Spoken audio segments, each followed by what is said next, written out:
The answer you get when you use any kind of rectangle approximation to find the area under a curve is sometimes called a Riemann sum, after Mr. Riemann, and we're going to find out more about him a little bit later. So the Riemann sum that you find, it's an approximation for the area under a curve. It might or might not be exact. It's very rarely going to be exact. So can you think about when it would be exact? When would using rectangles to find the area under a curve give an exact answer? But so just notice that the same way that we've been able to sometimes tell whether our answers are going to be too high or too low when we approximate, we can tell sometimes whether our Riemann sum is going to give us an answer that's too high or too low. So remember this picture? Here I have a velocity curve, 1/8 t squared plus 1. I remember when I used left-hand rectangles, we said that every one of those left-hand rectangles left a little bit of space. And then when I had right-hand rectangles, every one of these right-hand rectangles was a little too big. So the LRAM approximation for this case was always going to be an underestimate, and the right-hand approximation, the RRAM approximation, was always going to be an overestimate. What makes that happen here is because this function, this velocity curve, is increasing. So if a function is increasing, a Riemann sum, a left-hand Riemann sum, is always going to be an underestimate, and a right-hand Riemann sum is always going to be an overestimate if the original function is increasing. And now you can imagine, what if I have a function that's decreasing? Here, we'll make a picture. If I have a function that's decreasing when I use rectangles to find the area underneath that curve, if I use left-hand rectangles, those rectangles are all too big. So if my function f is decreasing, a left-hand Riemann sum is going to be an overestimate. If I use a right-hand Riemann sum, that's always going to be an underestimate. So in this case, the error has to do with whether your function that you're finding the area underneath is increasing or decreasing. If it's sometimes one, sometimes increasing and sometimes decreasing, we can't make any decision about the error. So they would never ask you on the AP test unless it was very clear what the answer was.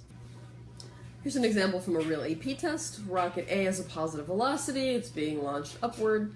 Use MRAM and 3 subintervals of equal length to estimate the distance traveled by the rocket. On the interval, here we go, this is important, 10 to 70.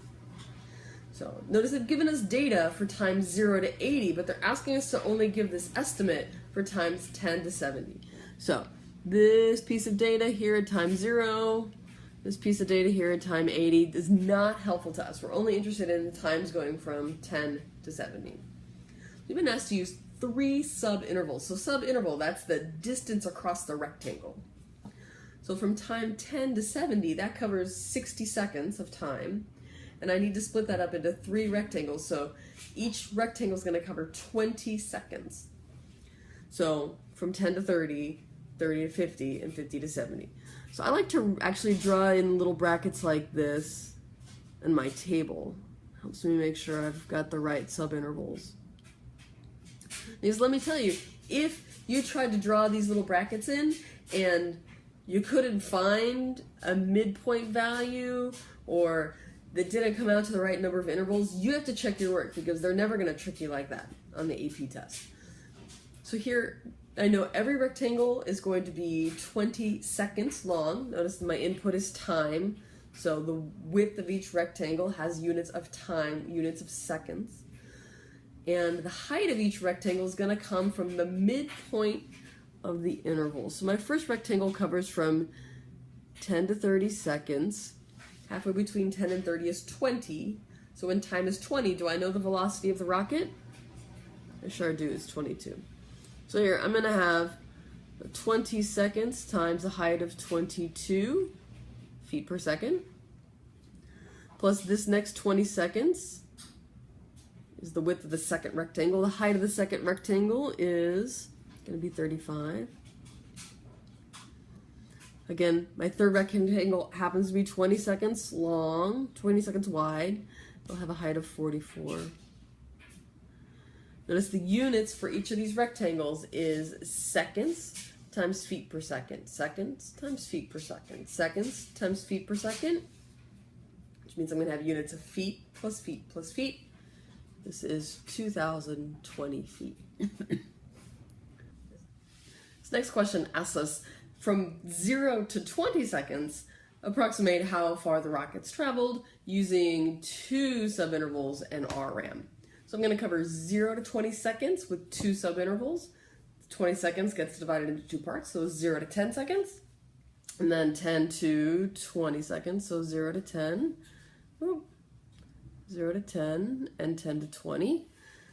So RRAM. So the first rectangle covers from 0 to 10. The right hand endpoint of that interval is 10 seconds. So here's the width of the rectangle is 10. What height will I use? It's going to be the velocity when time is 10. In this case, that is 14.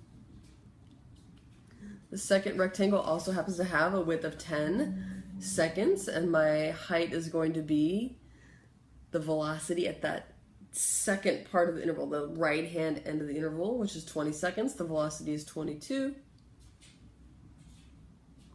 So I'm going to get 140 plus 220. This is going to be 360 feet is my approximation. Now the next question, is that an overestimate or an underestimate? Well, what do I know? I know that the velocity of the rocket is increasing. The velocity function is increasing, and I used RRAM.